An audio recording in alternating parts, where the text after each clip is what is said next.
ગુજરાતના બહુચર્ચિત સુરેન્દ્રનગરના કલેક્ટર પ્રકરણમાં આખરે આજે કલેક્ટરની ધરપકડ થઈ છે.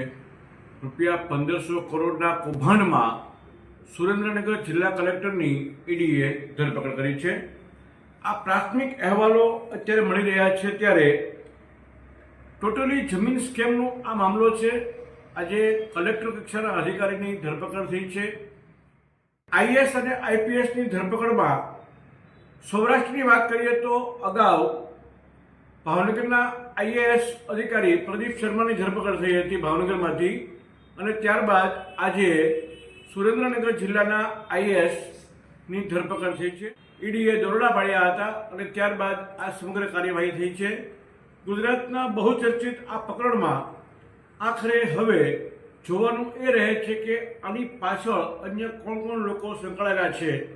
એક વાત એવી પણ છે કે કલેક્ટર ઓફિસમાં જ સમગ્ર કૌભાંડ ચાલતું હતું.